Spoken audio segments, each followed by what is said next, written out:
What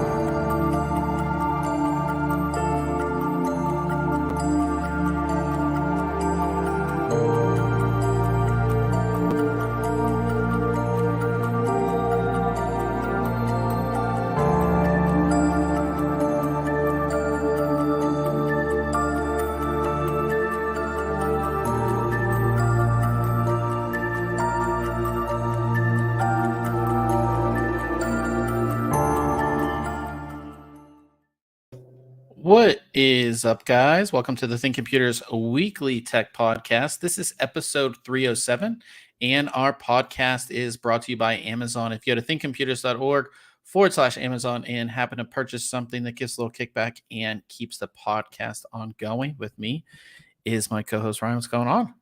Back from vacation, trying to get back into the normal swing of things. So I'm actually super happy. I'm really pumped for the podcast, even though I'm trying to post this on my Facebook page. Hold on, give me a second to do this while we're get the post out on the social media. We're doing it live here. But no, it feels really good to be back. We took a week off, right? Now it's not letting me. Hold on, share to. We streamed a little bit last week, but we did not podcast.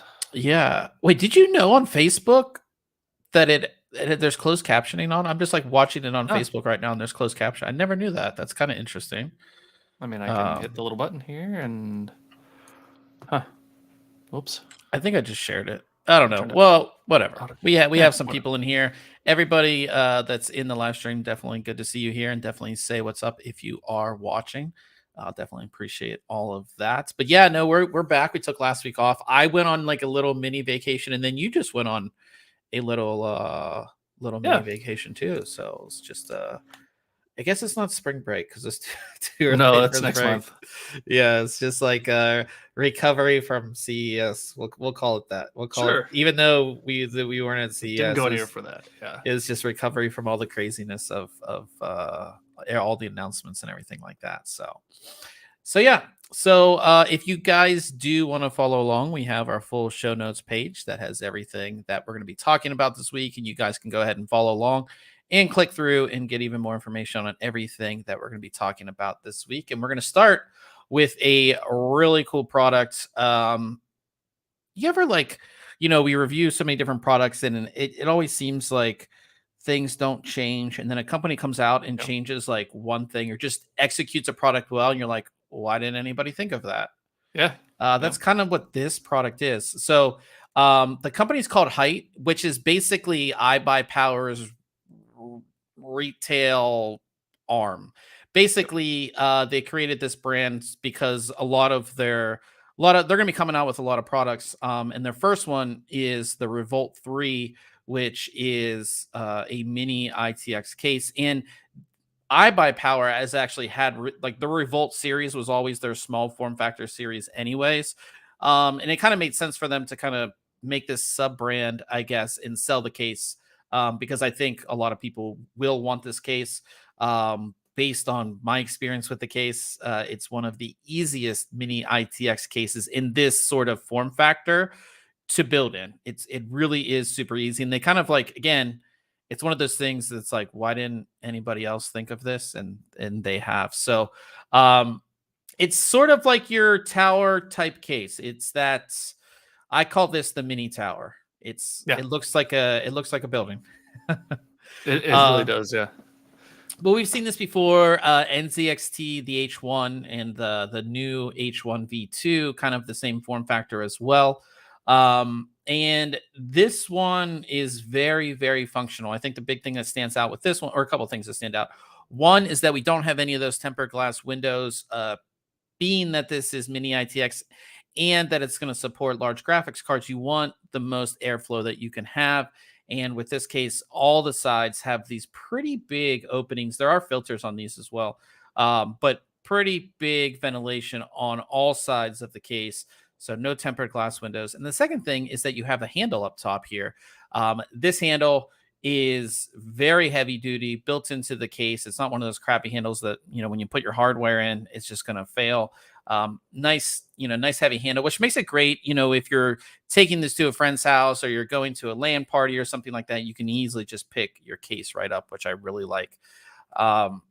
As far as connectivity, you do get two USB 3.0 and then the USB 3.2 Type C right here on the front as well. And then your headphone microphone combo port right there that you get there. Another cool thing about this is they have these little, and these are made of metal, these little headphone holders.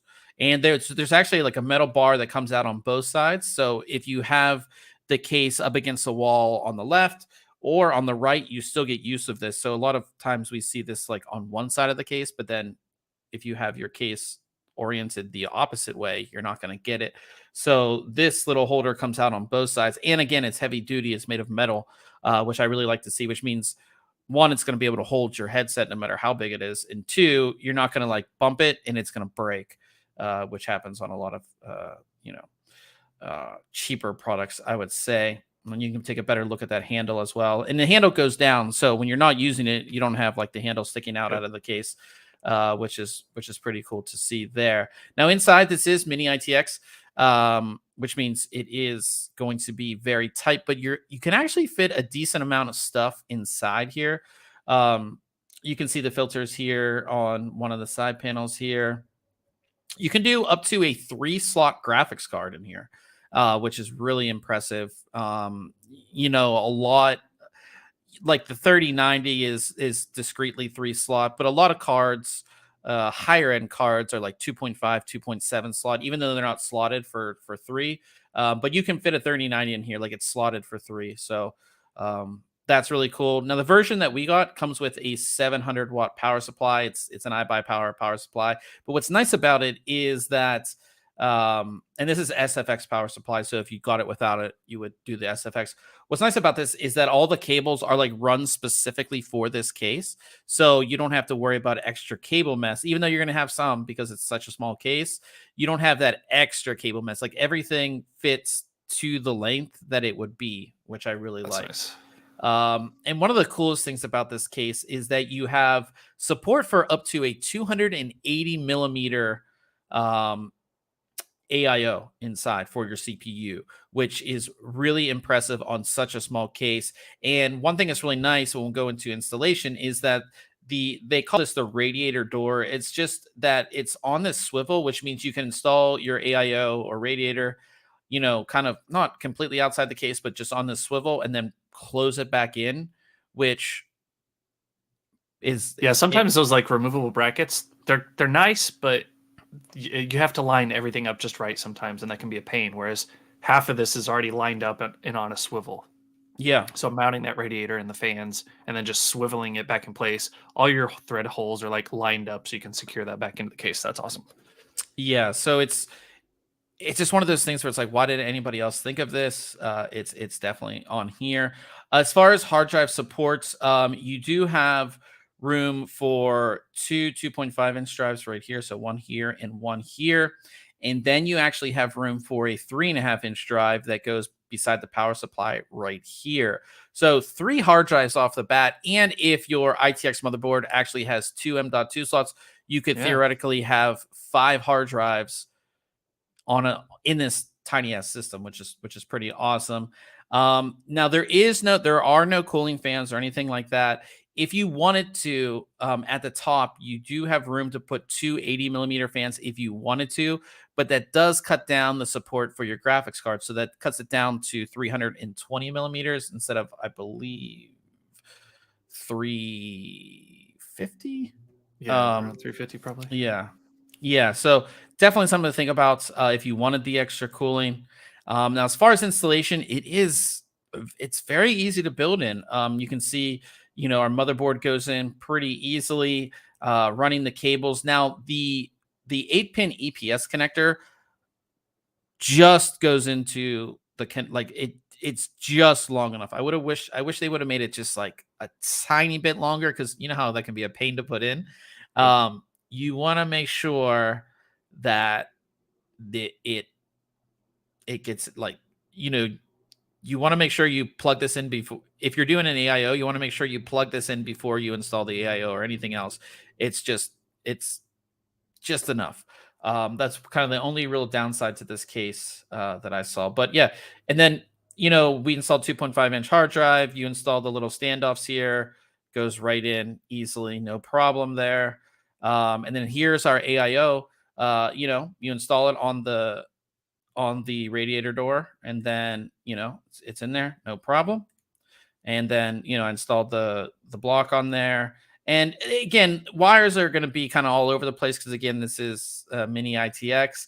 You have a bunch of wires connecting everything, and then this AIO had RGB fans, so you got to connect all that. Graphics card. So we installed an MSI RTX 3060, but it's the Tri X or Gaming X, whichever one, the big one. So this is actually the exact same size as the 3080. It is a big card, but I was still able to get it in. I had to kind of angle it down and get it in there, but it went in. And I was really impressed. And what's really great is, again, the PCI Express cables are like, they fit, like they go in right, easily right there. It's just, I was really surprised how easily everything went in. You can see, like, I'm just at the end there. If I would have installed the extra fans, I wouldn't have had room. But they do have a pretty good compatibility list on their website, on the HYTE website, like the bigger graphics cards out there, and which ones will fit and which ones won't. So if you're kind of looking at that, they will have that. But yeah, that went in, and you can kind of see with the door close and a graphics card. And one thing that's nice, they have this like little extra piece here that you put over here that goes on the end, which allows to kind of push down your PCI Express power connectors so they don't pop off the panel of the case, which is just something that, the panels on this case, they basically just pop off very easily. So if you didn't have that and you had, there's a possibility they might pop off. So just this nice little piece of, extra piece of case right there. So yeah. And this is kind of what it looks like from the side. You can see that big ass graphics card we have installed there. It fits. Yeah, it fits, and here's the other side with that, all our cables and everything. But yeah, I mean, everything went in very easily. It's great that you have support for up to a 280 millimeter AIO, and that installation is easy. That's like the most amazing thing to me about this is this case fits a 280, and that it's so easy to do. It's because you're doing it outside the case, and you basically just close that door down. Yeah. Just make sure your cables are out of the way, and you're good to go. It did really well. You can look at our cooling temperatures and stuff. It's pretty good. Anything where you're condensing things down, it's things are going to get a little warmer than they would in a normal case. But if you are doing an AIO, which I would recommend, which this case is really geared towards, you shouldn't have any real issues with CPU cooling. You know what I mean? Our idle was 32 degrees Celsius and went up to 55 under load, which is, not loud at all, or not hot at all. And then you can see our noise levels as well. It's just well executed case. I think the biggest thing for me is that it's easy to build in, right? Small form factor cases, while they're great when they're looking like they're taking up no space on your desk, they can be the biggest pain in the ass to build in. And I've almost thrown some against the wall because I'm like, what the hell, and then connecting all your cables, and then, if you forget something, you got to pull it's, even in this case, if you forgot to connect something, it would be a pain to, but again, with that radiator door, you pull that out and you could basically have access to your whole motherboard right there. It's a lot easier to navigate inside this case. So I really like this case.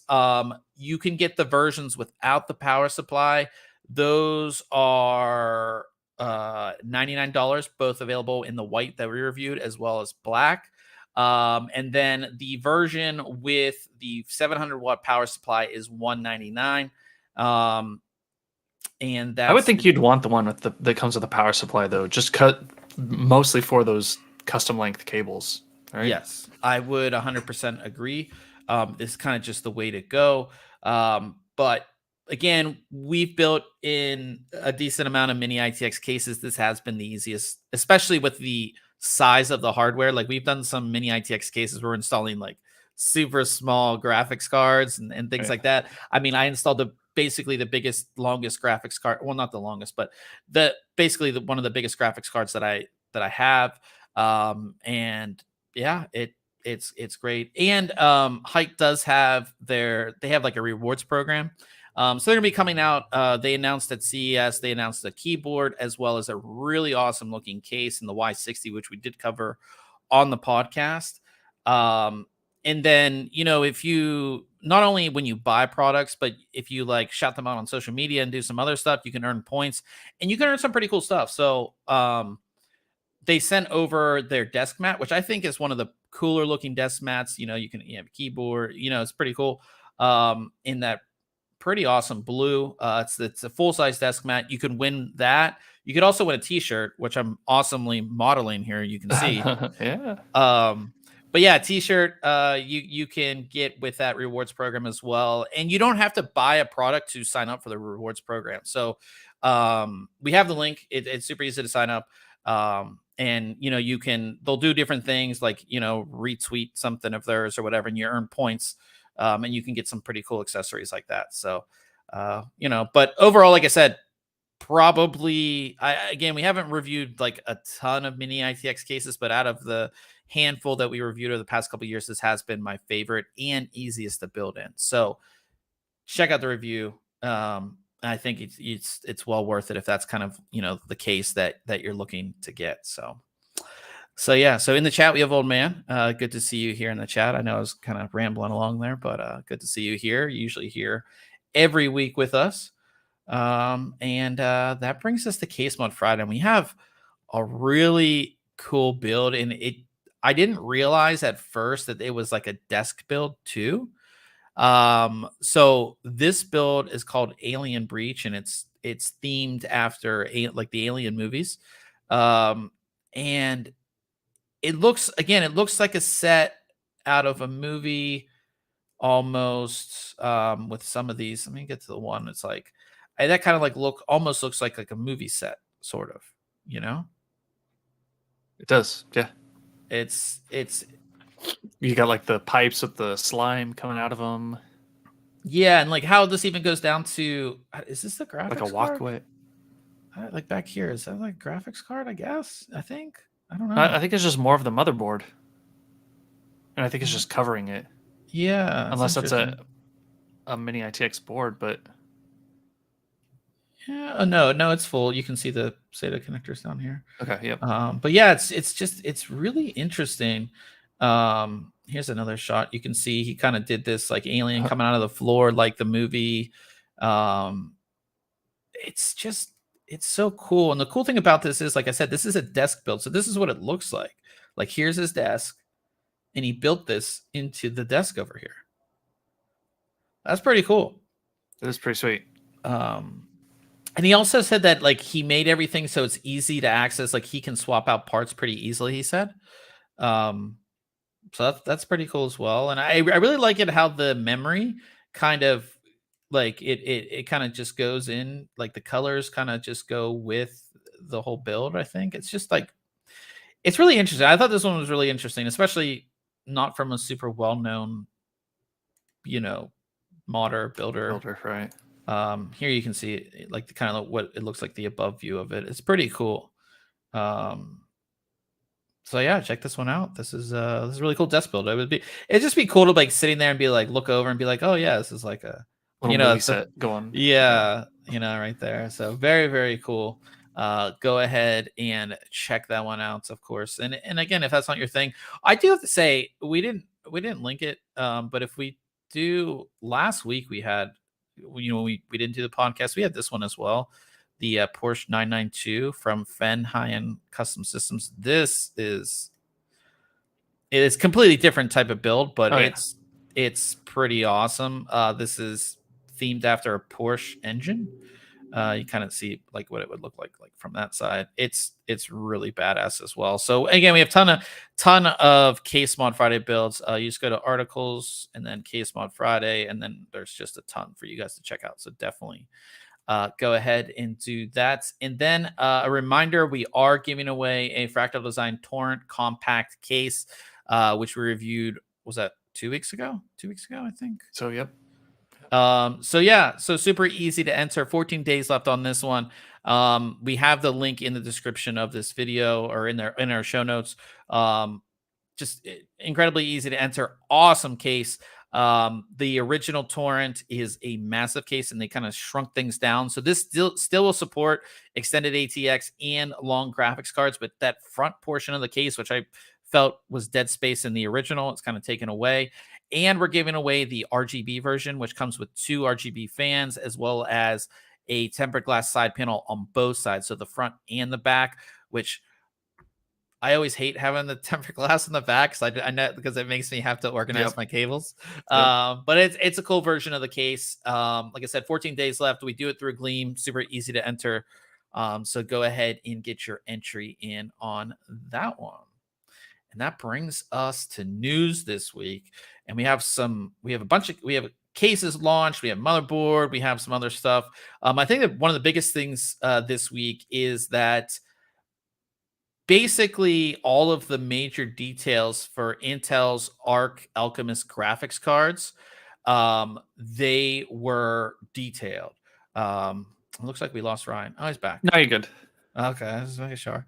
But yeah, so we haven't known like the full details on Intel Arc Alchemist graphics cards. We knew that they're going to be called Alchemist. We knew there can be 3 series or 3 different, levels, like entry level, mid range, and high end. But we really didn't know all that much more about the graphics cards, at least not yet. We've seen some leaks. But Psi Software, who makes Sandra, which is basically a benchmarking program that we use, they put out a lot of information on these new cards. So as I said, there's going to be 3 series. A300 series is going to be your entry level series. A500 series is going to be your mid range series, and the A700 series is going to be your high end series. So on the A300 series, we have 128 execution units, which will give you 1024 shaders, 6 gigabytes, and all of these are GDDR6, 6 gigabytes of GDDR6 running at 14 gigabit per second across a 96-bit memory interface. And then the A500 series goes up to 384 execution units, which would be 3072 programmable shaders, 12 gigabytes of GDDR6, and that memory is going to be running at 16 gigabit per second across a 192-bit interface. And then finally, the A700 series, which again is the super high end, 512 execution units, 4096 shaders, 16 gigabytes of GDDR6, which is also going to be running at 16 gigabits per second over a 256-bit memory interface. So pretty much the most details that we've seen on this series. It is unclear whether that's like we're going to get an A300, an A500, an A700. And notice these say series. So are we going to get like 3 cards in the A300 series? Right. We don't know like a 300 and a 350 or something. Yeah. So we don't know that. I assume these are the full chip, right? So like because how graphics cards work is you have a certain chip, and then you'll get like 3 cards, typically 3, sometimes 4 cards out of that chip. And what they do is they'll take, say for the A500 series, they'll take those 384 execution units and they'll cut those down for like Ryan said, like the A500 will be like maybe, I don't know, 300, and then the A550 will be and then the full chip would be the full 384. So it's unclear about that. The interesting thing about this is all of these cards, all 3 series of the cards, will fully support DirectX 12 Ultimate, like the full spec, which means they will have real-time ray tracing. It's unclear if this is going to be done with, if they're going to have specific cores for ray tracing or specific hardware for ray tracing. That's unknown currently. But it's interesting that even the low end will fully support the DirectX 12 Ultimate spec. So, and then Sandra did run their GP GPU benchmark with a A380 graphics card. So I guess that's 1,000. That's the full spec, 1024 shaders. And you can kind of see how it does. It's, where is it on here?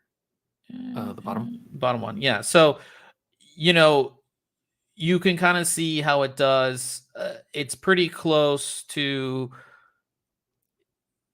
I guess, it beats the, depends what it is. Yeah. Yeah. It depends on the test, but it's relatively close to 1660 Ti or 3050, really. Yep. In this test. But again, this isn't like a fully, it's not like a real I would say gaming GPU test. So but it's something to look forward to. Definitely the most information we've had on these cards. And again, they're expected to launch in the second half of this year. I think as we're getting a lot of more information being leaked out and all of that, that's hopefully we will see them by the second half of this year. So very exciting. Kind of getting a better, ready for this third player. Yeah, getting just a better idea of what the series really will be and kind of what to expect. So sure. Very cool stuff there for sure. The big thing we've been hearing about over the past couple of weeks is PCI Express 5.0 power. We've seen a bunch of power supplies be announced or released that have the new connector. It's being called the 12VH PWR. That's the official spec for it. It's a 16-pin cable, which will give you 600 watts over a single cable. And it seems as if PCI Express 5.0 graphics cards will all have this connector from what it seems like. So basically, so they'll need that 16-pin or a 3x8 to 16-pin adapter. Okay. Yeah. So basically, all like the next generation of graphics cards will all have this connector, which kind of makes sense because you need it. It just makes it the smaller one cable instead of 3 8-pins is much better. Yeah, absolutely. So that's kind of what it seems. It'd be really interesting to see. I guess like all the power supply manufacturers are adding these in. It's interesting. You've got the 12-pin, and then you have 4 smaller cables running along. 4-pin. I was reading up on the spec. I forget what those were for. Yeah, I forget what those are for, but there's a lot of controversy over this connector because some manufacturers they didn't put the 4 pins in and it didn't meet the spec, and I think Asus might have been one of those. But this is something new. It's kind of cool. We've had, how long have we had the PCI Express, the 8-pin power cables? For quite a while. I mean, I'm trying to think of the last card that I had that was like a 4-pin Molex, Yeah, I mean it's been a while, so this is kind of the new thing. So again, all the new power supplies, at least in the higher end ranges, will have this. And it's kind of crazy to think 600 watts coming from a single cable. Yeah. I mean, it's a lot it's 16 cables, 16 pins. So I mean that's plenty. But yeah, it's kind of nuts. It's going to be interesting too to see, like, if a card has a certain TDP, like, are we going to see crazy cards that use 2 of these? or Oof. like, I mean, that's kind of The 600 insane. watts is crazy. You know, like just I don't know how many years ago it was, but we were like, oh, nobody needs a 1,000 watt power supply anymore, right? Like you could get away with a 600 watt power Yeah. supply. I In mean, fact, like I'm using a 650 right now. the highest end cards right now use like, I think at the max like 450. Like the crazy high end 3090s are like 450. Mm-hmm. Yeah, it's just a lot through a single cable, I think. Yep. But it's like I said, it's cool. It's for me, it's cool because it's like we don't see this stuff all that often. Like we're used to the same Yeah, thing. these don't change much. Yeah. So it's pretty cool. And I think because you're getting down to the single cable too, it's gonna be interesting. Just like we saw on the founders cards, like they put this cable vertical, right? They didn't put it horizontal. So we'll see how manufacturers use this connector and how that kind of, how that all works. Be Well, interesting and the to see. fact that like all cards are going to require this when some, we still have some cards that come out every now and then with they only need 6, right? You only need 6 pin PCI. Yeah. You've got that extra 2 kind of hanging off the side. Yeah. So yeah, pretty cool. So yeah, like I said, I know Cooler Master, Gigabyte, Asus, MSI have all announced power supplies that will have this connector already. So pretty cool stuff. I'm excited to see the with the new card, how they're gonna implement that connector on the new cards. So yeah, talking about new hardware, we have a new Z690 motherboard, and it's from EVGA. Is Now I could be wrong, but is this the first time we've seen a Kingpin motherboard? So this is the EVGA Z690 Dark Kingpin. Obviously, we've seen dark boards, but you may be right on the Kingpin. Because we've seen Kingpin graphics cards. Yeah. But we haven't seen Kingpin motherboards. This board looks absolutely awesome. It's obviously geared towards overclockers. Yeah, it's got one thing in mind, and that's overclocking. Yeah. All like so many different connectors. You have all the dip switches down here.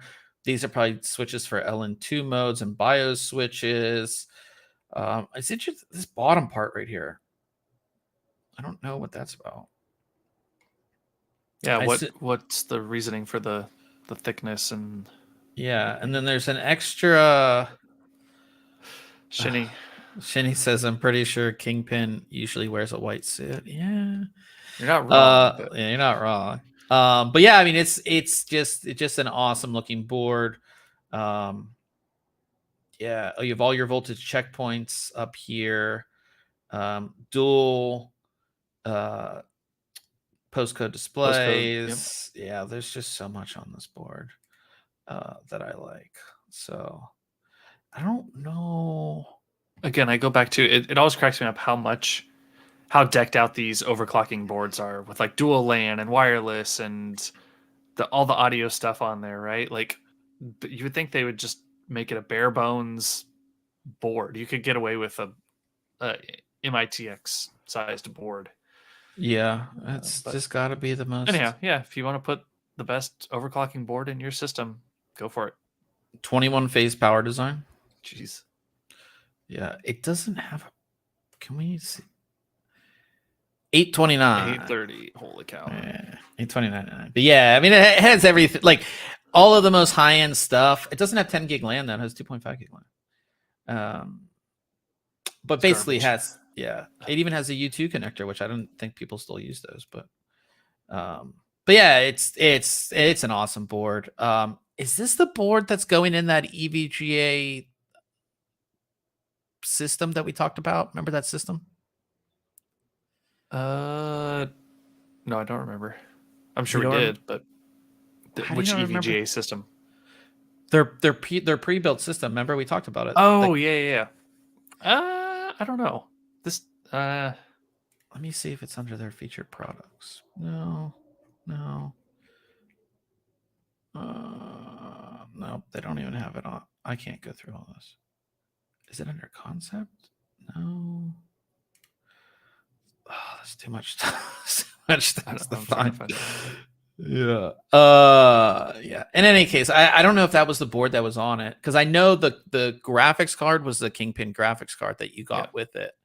So I wasn't sure. But in any case, Z690 Dark Kingpin, really cool. Really cool to see him. Again, I could be wrong, but this is probably the first Kingpin motherboard, I'm guessing.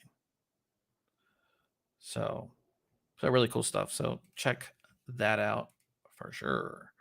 And then talking about interesting cases. Now you and I are split on this.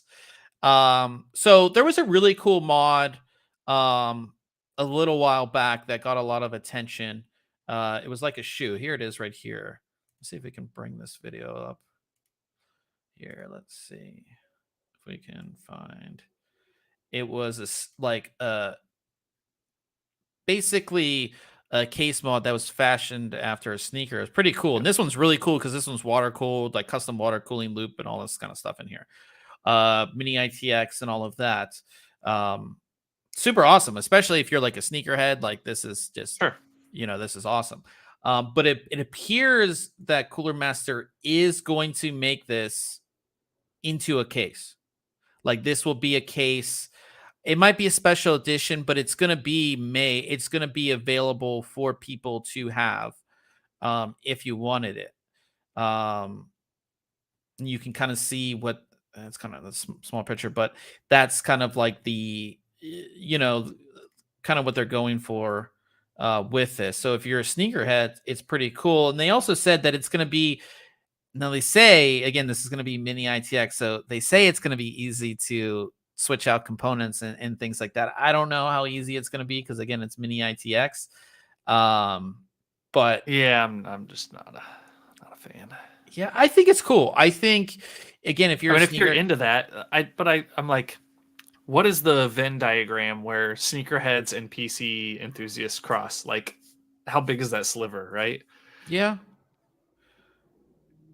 It would be kind of interesting to have this sitting on your desk. And it makes me wonder, like, how actually, like, because again, I mean, this has to be like what, like at least an 80 millimeter fan. Oh, at least an 80 millimeter fan. So it's like, I mean, I don't know these weird spring things. I think it's just for looks. I don't know. It'd be cool to see. It'd be cool to see, and how. I think the thing is, if it's easy to build in, I think it would be pretty cool. Yeah. It'd be interesting to see, what size graphics cards you can fit here, and all that. But yeah, really cool concept. I like that we're doing different stuff. I like that we're doing different things with cases these days. I think the GPU runs along the bottom, like flat, kind of. Here isn't this not? Well, this is a render, but isn't that it right there? Could be wrong. I don't think it runs along the bottom. I think it's right here. Well, scroll down to the next image, because that's like your motherboard. Because you see the RAM. Your motherboard's here, and on that side. I think, because here you can see the. Oh, your PCI. Yeah, and the motherboard. So I think it's half of it. Half of it. So the graphics card would be on the other side. So I think it's split. Yep. So you would have your motherboard on one side and graphics card on the opposite side. I think that's kind of how it would go. Who knows? We'll have to get some more pictures. In any case, I think it's cool. I know Ryan's not. And Shinny in the chat said, "Come look at my giant shoe." Yeah, you came into somebody's room and you had this big shoe sitting there, and like Shinny, you're on your stream and you're like, "Guys, look at my piece." You could have it behind you, and people are like, "Oh, what's that? What's that shoe on your on your shelves back there? Like, what's your shoe doing?" And they're like, "Oh no, that's my PC. That's what's running the stream right now." That'd be pretty cool, I think. I think it would we'll be have to agree to disagree. Yeah. Well, again, I think it comes down. I can't imagine this case is going to be like insanely expensive, because I don't think like 100, 150, maybe. I don't know. Oh, I bet it'll be more than that. You think? Because I bet those panels are going to be aluminum. If they're aluminum, I don't know. We'll see. based on price. Maybe I'll get one, and I'll build a system in it. I'll be like, look at my shoe, and I can have it behind me on the stream. I guess That'd be it might cool. go all right on the your stand back there. Yeah, that'd be cool. So, so that's one case from Cooler Master. They also launched a new flagship, which, see, now I'm less impressed with this than the other. This is a big ass case, which I'm a fan of. But I don't know. It's the half 700 Evo. It's the last time you saw two fans in the back of a case like that. Yeah, that's just that weren't 80 millimeter. That's so huge. Yeah, it's just big. I mean, the design's all right, but like internally it doesn't look like anything great. And I don't think they like posted anything besides the renders on this. No, why is everything taking forever to load? But like they didn't post much beyond the renders. Like this is all, it just says coming soon. I don't think. Okay, well, that's, I mean, it's a big case. Like you can fit the biggest hardware in here, which I like, but just the design of it all, rotatable radiator bracket, which is kind of cool, I guess, but I don't know. What do you think? What do you think about this case? I mean, it's, yeah, I don't know. Where's that? Oh, that's the back. Okay. Decade of half design. Oh, look at that monitor's kind of cool. Yeah, it's like a Nest for your PC. Yeah, I mean, it looks a lot like the NZXT layout. Yeah, So I mean, that's cool and everything. It's just for a flagship, and I mean, like flagship. Yeah, it doesn't. Yeah, feel like it doesn't do it for me for a flagship. It's we've seen a bunch of cases announced recently, and this just doesn't. Maybe it's just me. I mean, I think a lot of people will like this case, and I think a lot of people will like the little screen thing here and all of that. But I think the thing I like about it the best is that it's a big ass case. I think you can yeah. What? That's pretty cool. Is that the top? Yeah, it's the top lifted off. Yeah, I didn't see that. I think again, there's like room for so much support in this, but you have to be building in this. These are removable brackets too. The front, you can tell it's removable as well, like the cooling brackets. Wait, how do I get? Oh,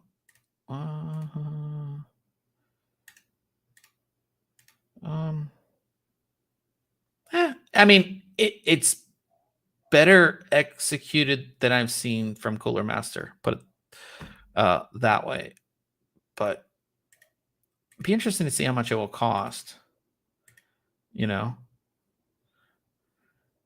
But I just don't see how it could. I mean, it's gonna be expensive, most likely, but yeah, it's big. It's real big. I mean, I like how big it is. I just don't. I don't know. Just this design just doesn't. I don't know. Just doesn't do it for me. I like the older Cooler Master. I forget the big one with the two big handles on the side. What was that called? That was one of my favorite cases. The Cosmo. Yeah, it's a $500 case. This is the HAF 700 Evo. Yeah, I like the Cosmos cases. Like I said, old man said this case is like $500. Like that's a lot. Now, if you're doing a build in this where you need all that space and you're doing water cooling, yeah, but at the same time, there's like a lot of, I think, cases that give you just a lot more. Like even like an O11 Dynamic XL, it's all clear, so you can see all your if you're doing a water cooling build, you want to be able to see it all. These front panel things like just don't. I don't know. I'm just torn on this case. Shinny says he likes the angled radiator bracket. Yeah, I think that's cool. And we've seen that kind of become a thing in custom builds. People have been doing that. And he said, big as his Thermaltake Core X9. I don't know. It's a big case. It's going to be, I mean, just based on like this picture, I mean, you can, and those are at least 120s. So, I mean, it's big. I just think at that price, there's some better options out there, in my opinion. But yeah, so that's a new flagship from Cooler Master. I'll take the shoe case over that one for me. Corsair also launched a new big case, which again, I'm not the biggest fan of this one either, honestly. Maybe I'm just like old school. Maybe I'm like that old guy now, where I'm just like, I don't. These damn lights and Yeah. No, I like this case, but I think Corsair's done better in the past too. But maybe we're just getting to that point where it's just I don't know. So Corsair launched their 5000T RGB. Lots of RGB lighting. It very kind of Corsair-esque looking case. I do like the design of this one better than the Cooler Master, but it's still it doesn't. I mean, it's nice, but it doesn't like shoot out at me like, oh my god, like yeah, it's okay. They did it. Of course, they also announced these cool little lighting deals. What are I forget what they're called. Yeah, the LC 100s, which I think are pretty cool that you can kind of put in your case. Again, if you have a big ass case, these would kind of work out pretty well. But like even this case, like it has that stupid power supply cut out right here. Like there's no point in that. Like who cares what power supply you have in there? And it's usually like upside down anyways. And yeah. This one's decently expensive too. I don't think I saw some more shots of it in it. Yeah, I'm just not impressed let's either. see if we can bring it up here. And that's a $400 case. Yep. At least on, that's a lot of money. I know with this one you're getting some fan. I don't know how many you're at least getting the three. Yep. You get the 3 front fans. And are these just like RGB lights up here? Yeah, they're integrated though. Okay. It comes with a controller as well. Yeah, so I guess you're getting a little. It's going to have to essentially. Yeah, so I mean, with that, you are getting more value because those controllers. But it's another one of those cases where there's just that empty space at the front. Yeah. Right, where I don't know. Yeah, maybe they'll pull a Fractal and make a compact version. I assume they're going to make a smaller version, right? Yeah. They might do the micro ATX and then a mini ITX version, which most people do.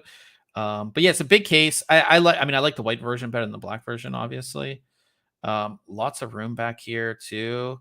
It is good to see because I don't think we've seen like companies come out with like these big ass cases. This, especially like both companies. Corsair has the 1000D. Yeah. I don't know. I like it though. It's a cool case. But it doesn't scream like buy me to me. So in any case, those are the 3 new cases that were announced recently. It's good to see some new cases, man. Like, I don't know.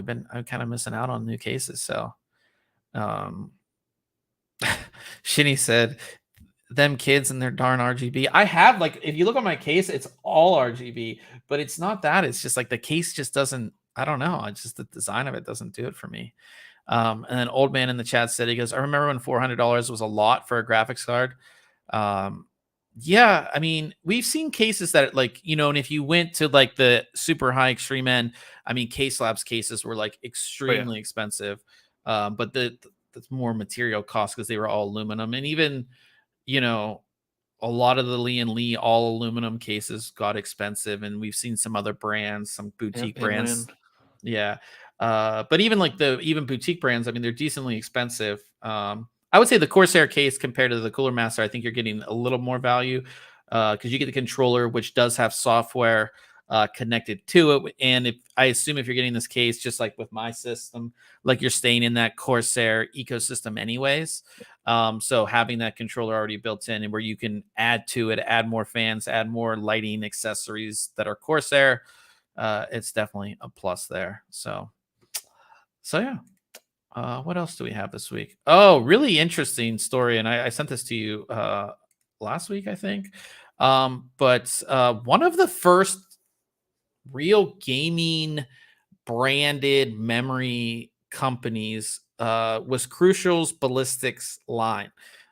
I remember Crucial Ballistics. I thought I was like, oh, this is super cool. Like we're getting gaming, and this is like years ago. Like we're getting gaming themed memory for for computers. I believe now I could be wrong, but I believe because we reviewed them, they were the first company that put Yep. LEDs, not RGB LEDs, just regular LEDs on memory. That was called their Crucial Ballistics Tracer, and we reviewed the originals. And I thought that was the coolest thing ever.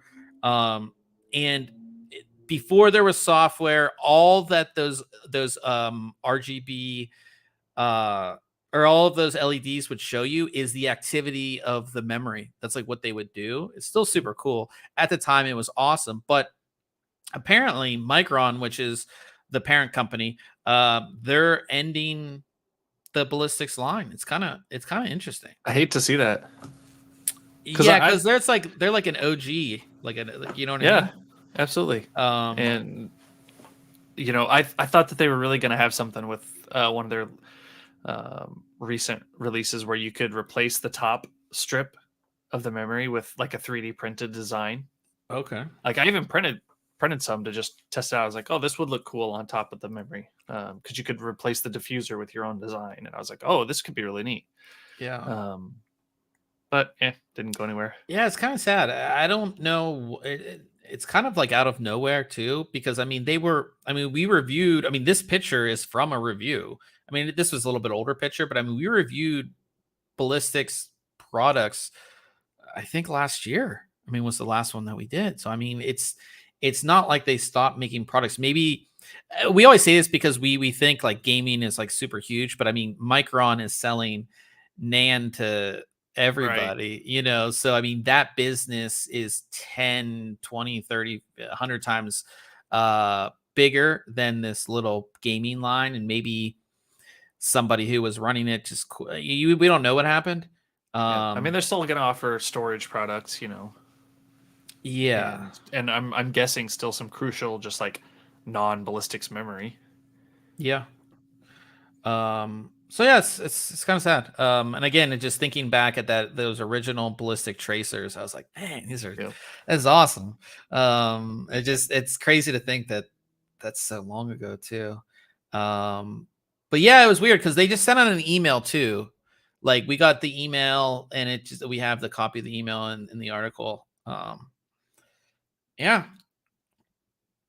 So no more crucial ballistics. So if you have that stuff, save it. I guess it's just like OCZ or any of those other ones. You just gotta kind of save them. I guess I have some OCZ actually. Oh, I do too. Yeah. Yeah. So yeah. And our last little piece of news talking about EOL or end of life. I don't really play Bethesda games. I don't know if you do, Ryan. But it's like 2019, 20, 21 were like the year of the launcher. Like every company had a launcher now. That was like the thing. Yep. You needed a launcher for whatever. And it looks like Bethesda is like that. Yep, that was fun. We're done. They are going to be shutting down their launcher and then everything is moving over to Steam.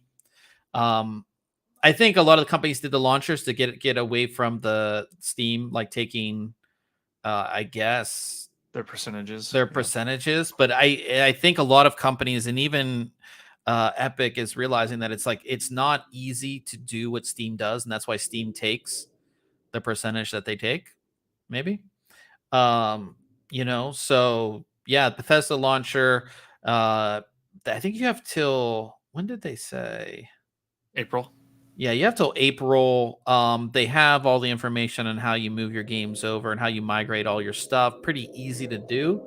And I think if you're a gamer, this is just better because that's one less launcher that you that you really need, I think. And yeah, she didn't even know. She goes, but Bethesda had their own launcher, apparently. I don't play Bethesda games. I had never played. I might have played one Fallout. I don't know which one it was, but that's a long time ago. Yeah, I played like Fallout Shelter and I have Doom and yeah, a lot of these games you could have additionally bought on Steam. Like you could still buy them on Steam. It was just like they offered their own launcher and maybe you didn't like the price was cheaper on the launcher or something like that. So yeah, I don't know. Maybe we'll see more of these go away. Like I said, it just, you know, having maybe 1, 2 big ones, like you have your Blizzard, I guess, I guess you have Epic and you have Steam, you know. Yeah. I There's a mean, we couple use other, Origin and yeah, Origin, I guess too. Yeah, it's just the less launchers we need, the better. So I'm not yep. against this at all. So yeah, so that is our news for the week. Coming up next week, I have a new Z690 motherboard, the Z690 Aorus Ultra from Gigabyte. Pretty awesome motherboard. It's actually on the test bench behind me. Yeah, really excited to tell you all about this one. Lots of fun stuff. All the new Z690 goodies. I always hate these websites where like if you scroll too far, it like takes it all the way away. But if you want to move up a little bit, it doesn't. But yeah, there's a lot of stuff going on this board, and Gigabyte's one of the few ones that are doing the rear USB 3.2 Gen 2x2. A lot of companies are doing it by header, so you need to connect it to like your case. You get it by the connector on the rear of this one, so that's very important. I mean, they still have the connector for the front, but yeah, but but like having it, not everybody has a case that supports it, and for us to test, like we have it on a test bench, so we don't have one of the, you know what I mean? It just makes it easier to do that. So yeah, 16 plus 1 plus 2 power phase design, all kinds of stuff on this. So we'll be telling you all about that. And yeah, that's what we have coming up next week. Ryan's working on some reviews. I have some other stuff here, some really cool stuff that I can't tell you about just yet, but yeah. And we talk about if you did anything cool. Did you do anything? You went on your trip. Did you do I went anything on my like trip, yeah. tech related on your trip, or use any kind of? No, I mean, I brought a laptop that I'm reviewing with me. Didn't get to use it a lot, but my major test case was like, how does this thing travel, right? Portable, like the weight and size. How does that, the size of the power supply that you bring along with you? That was more what I was expecting to be able to do, and that's how it kind of turned out. We just didn't have much downtime for me to really use it. No, I mean, I took a bunch of photos, threw my drone up for a little while, but Nice. nothing too crazy. I did two things. One, I started watching the Book of Boba Fett, and I thought it was horrible. Did you make it all the way through? I watched one episode, and the first major fight scene in the first episode was so bad. It was like I was watching it in slow mo. It was that bad. I was like, "What am I watching?" The first fight, but it's worth finishing. I think it was so bad. The storyline's not bad, but just like the action, I really felt like I was watching like a Disney. I don't even know. It was just not an action scene that should be in any. I don't know. It just wasn't good. I was just sitting there and I was like, is this real life? So not a fan of that. But I finally put my monitor on a monitor arm. So it's sitting on a nice monitor arm, which was super easy to install. The biggest pain in the ass with any monitor arm is routing all your cables. Yes. Because my desk is on this side, like this far side, or not my desk, my PC is on this far side. And on my other, like the normal stand, it would just kind of come to the middle, but then I have the monitor on the far side now, so I had to reroute all of the cables. Well, that was the biggest pain in the ass. But this is a monitor arm from a company called AVLT. I don't know how you would say that. And what's really cool about their monitor arm compared to other ones, I don't know. I mean, you have a few, but like most of them, you like install the arm on the desk, and then you have to kind of weirdly hold your monitor and like screw in the actual mount, right? Yep. It's like kind of a pain in the ass, really, especially if you have like a larger monitor. Yeah. So with these, they have this sort of locking system where you install the VESA mount bracket on your monitor, and then you kind of just slot your monitor in. It kind of like clips in. Yeah. Yeah, something like especially, that are really nice. Yeah, especially with this bigger monitor, like a 49-inch monitor, it was so easy. Definitely will be buying monitor arms for them. They're more expensive than like the cheaper ones you find on Amazon, but they're not as expensive as like the Ergotrons. So to get a monitor arm that supports the weight and size of this 49-inch. There was like a few. Everybody said the Ergotron, but the Ergotron was like $300. And I was like, that's a little expensive just for a monitor arm. Well, Shinny just says, I don't think Bob has used monitor arms in a while. No, I mean, the one I have over here, which is only a couple years old, it's the same thing. It was like, you have to hold the monitor and do it all at once. Like you can't, I don't know, a little more difficult. But in any case, yeah, so the Ergotrons are like 300. This was like 120 or 130, and it's really nice. A lot more desk space under the monitor now. Everything looks clean, so I'm definitely a big fan of that. Those are the kind of two things I really tech related I did. Just working on a bunch of reviews. I thought I did something else, but I don't really think I did. So yeah, so that is it, guys. We're going to be jumping over to Twitch. Shinny just said he has a few at home. They have the detachable VESA bracket. Well, I mean, I don't know. This is the first one that I've had the detachable VESA bracket, and mainly I bought like the cheaper ones, so maybe that was my problem there. I don't know. But yeah, we're gonna be jumping over to Twitch, twitch.tv/ThinkComputers, playing some Apex Legends with Shinny. Hopefully we play some good games tonight. Got some new I have a new mouse that I might be testing out with this. So I'll be pretty excited to see if how that works out for me. But yeah, if you guys want to follow along, keep on hanging out with us, twitch.tv/ThinkComputers. Thanks to everybody for coming out. Thanks to everybody in the chat, which I think is just old man and shitting. Thank you guys for coming out. And of course, everybody who listens to us later. Ryan will have the Twitch stream up here in just a second. And we'll see everybody here next week.